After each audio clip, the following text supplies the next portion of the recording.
Hey, everybody, I'm Scott Wikle. You're listening to My Kind of Country. Thank you so much for joining us on a Monday night.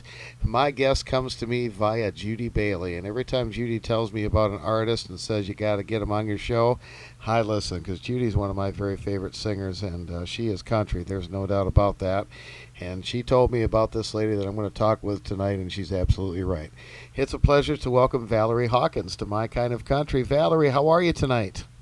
Hey, I'm doing wonderful, so wonderful, and I'm so thankful for Judy and for this connection that Judy has gotten me to you. So it's just awesome. Thank you so much for having me on your show. Well, it's my honor, and Judy is one of my dear friends, and she has sent me a lot of great interviews over the years, so I'm always happy to have people on my show because it really helps me out, too. Yes, Judy is well connected in the music world. Absolutely, she is.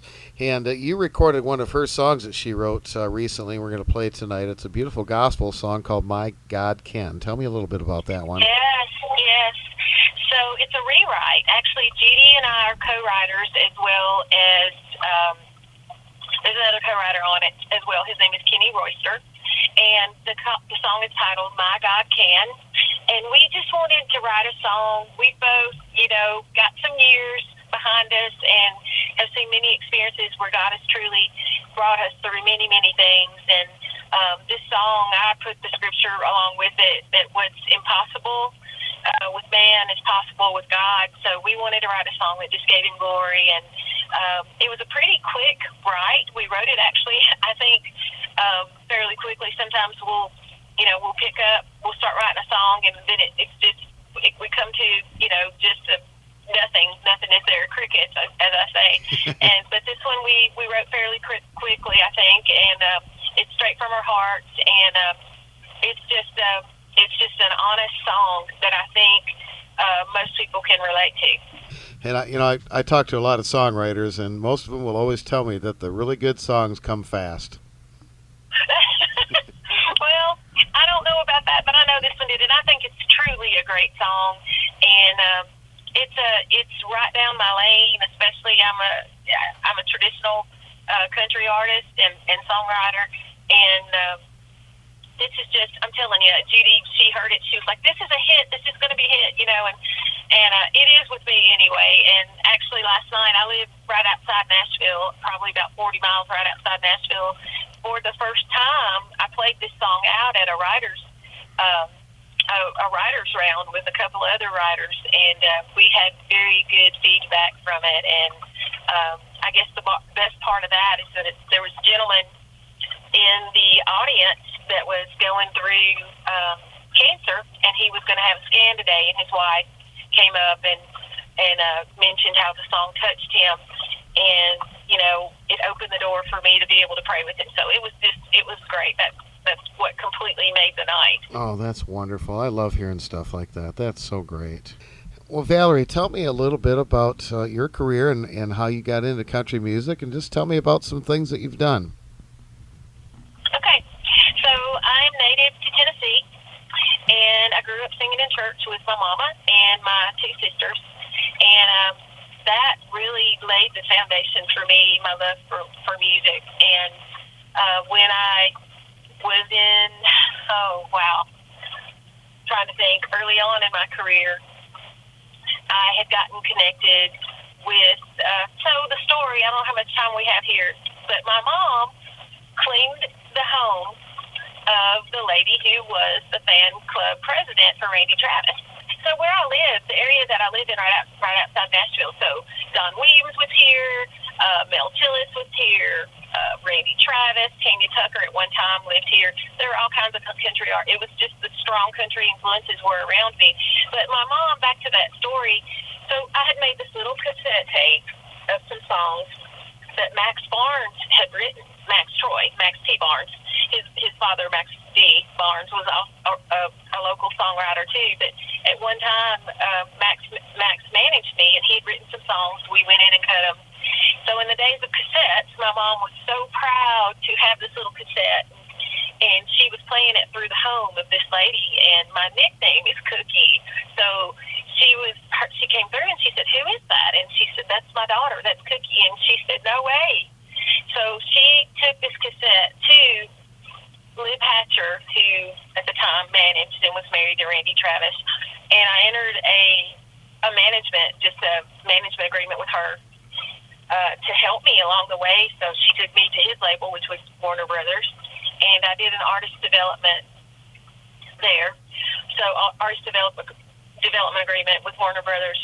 Nothing really became of that. They really just didn't know. There weren't a lot of black women, if any, African American women singing country music at that time.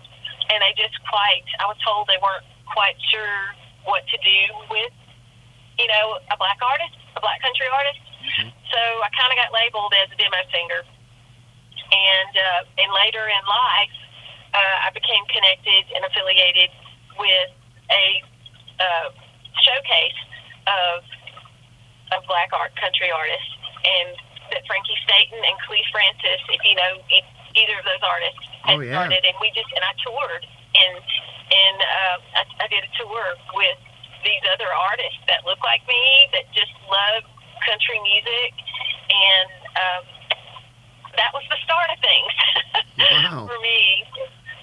Yeah, Cleve Francis was great. He was a doctor, I believe, too, right? Yes, Cleve. He's a cardiologist. He lives now in Virginia, and I still connect and talk to Cleve from time to time. But he had a tremendous career. I just don't know that he ever got the kudos, I say, and respect that I thought he should have, the visibility, because he is just incredible. He's more a folky country type music, but Cleve is still singing. He still tours, and a couple of times a year, and sings as well. For sure, I can say this, that there is a listening audience among African American people. Oh, sure. And I think sometimes, as a young girl, I loved country music. I didn't see anyone that looked like me. When I would turn on the CMA Awards or a CMT video, but still I had the love for it.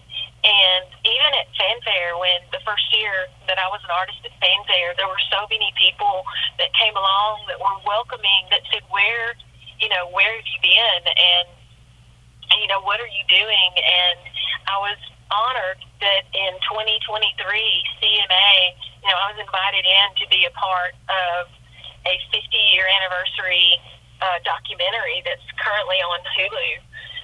I was just so blessed in that, where I get to tell a little bit of my story. So that's something that you guys should check out too on Hulu, but it's just called 50 Years of Fanfare, CMA. Yeah, times have changed a whole lot. There were times in our history that certain people just were not accepted. Even going back into the 60s, you're talking about even just female artists in general were not as well accepted in country music, and people like Kitty Wells and Patsy Cline and just really Loretta Lynn just blew the doors off of that, and then Dolly Parton came along. And Loretta, she opened so many doors for women.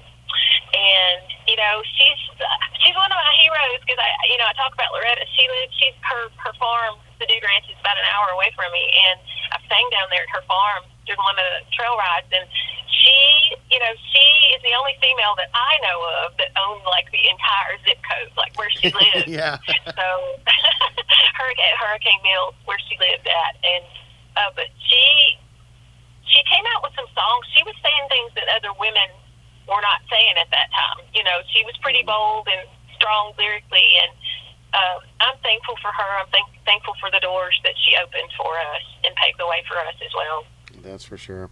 Now going back to your Warner Brothers contract, do you think that maybe the timing may have had something to do with that? Traditional country was kind of being pushed aside there towards the late 80s, early 90s in favor of the more top 40 radio-friendly type of music. Do you think that may have also had something to do with your career not really taking off from that? I don't know that it was that specifically. I think the first hurdle was that I was a female. And then I think the second hurdle was probably, they were looking at sailing uncharted waters because of the color of my skin, simply that. But I think after that, and even now still, you hear traditional influences, country music, you're correct. You know, it was starting to taper off, and I really don't know. That's a good question for the label. You know, I was never told that. That was never something that was mentioned to me. But still, I just stick in my lane, and you know, I stick with what I like to sing, and what I like to write about. So I don't really know. That's a good question, probably for Warner Brothers, for the label. Yeah. Well, you know, in recent years, the traditional sound has come back a lot, and there's a lot of avenues that we have that we didn't have back in the, you know, in the late '80s, early '90s with internet and streaming and all that kind of stuff. You know, so there's different ways that people can hear and find music. So traditional country artists have a much better leg up on the situation these days than they did back in those days to get their music heard. Yes, I agree. I agree with that. And that's what I'm planning to do. I'm an independent artist with the song My God Can, as I've done in the past. I have another song that's out called, it's titled Colorblind. I'm not a writer on that song, but I did do the demo for one of the writers, and it was just great. I thought, you know, I'll release it, and it was featured. It was featured in 2020 or 2021 in Rolling Stone magazine. They actually featured that song, and it's a traditional country song, and it you know, did pretty well for you know, to have a small country girl trying to get stuff out there herself. And I just kind of put things on Instagram, on feedback, on Facebook, and I just see what happens. So what are you doing these days, and how can folks get in touch with you? So besides raising my daughter and getting her through college, these days I'm writing as much as I can with just a great group of ladies like Judy Bailey, Frankie Staten, Bree Carter, and these women, we are getting together and starting to do some writers' nights in Nashville.